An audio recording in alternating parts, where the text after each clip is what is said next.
And I said, anybody that doesn't show up tomorrow, we will not hold it against you. We understand. Well, at that point, a little tiny lady in the front row said, Captain, do you think we'll get out?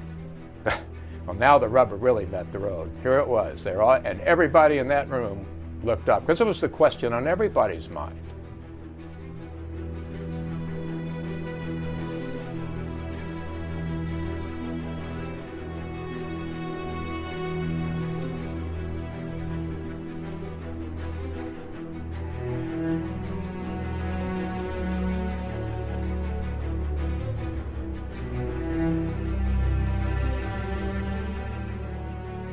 We had left South Vietnam in 1972.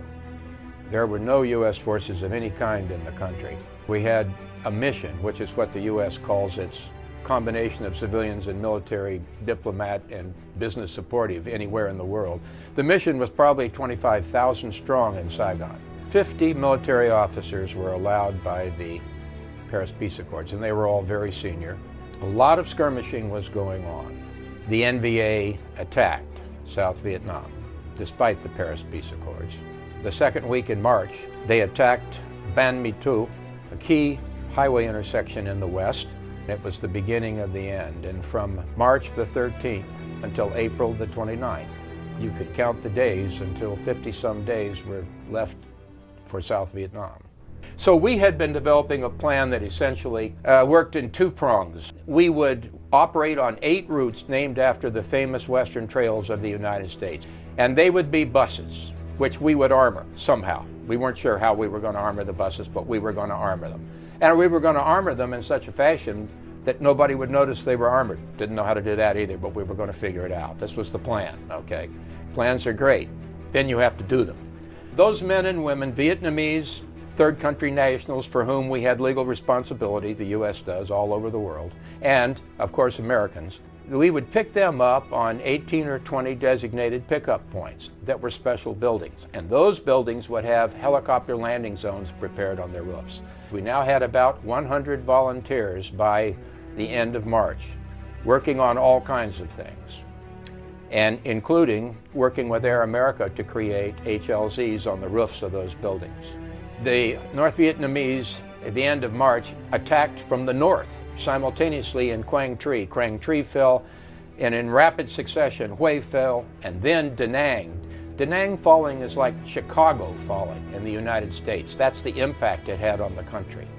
Now, tens of thousands of Vietnamese are fleeing south toward Saigon. We found a bunker deep in the depths of the former MAC-V compound they called the Pentagon East. Huge complex directly across from the Tan Son Nhut Air Base. So the plan was that we would fly people using Air America helicopters into the DAO compound adjacent to Tan Son Nhut Air Base. And we would pick them up in the convoys and bring them in there. And from there, they would be taken across to Tan Son Nhut, where big Air Force fixed-wing transports would take them out. The day before the evacuation, 13 North Vietnamese divisions have surrounded Saigon. And the fighting you can hear everywhere in the city. And see, nobody in Saigon had heard a shot fired in 7 years. Well, now you could.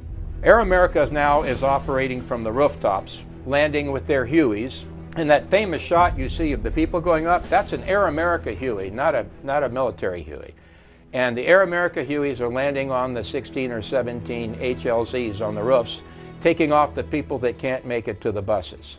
And the buses are picking up Vietnamese employees, picked up about 4,500 people in the buses and another 1,300 or so off the rooftops. Those volunteers went home, never even got a thank you note, despite being nominated by us for everything. And my shame is, it never occurred to me when I left, and when I was ordered to Hawaii later to write the after-action report as part of that team, it never occurred to me that our nominations wouldn't go through, so I didn't save the names of the listing or anything.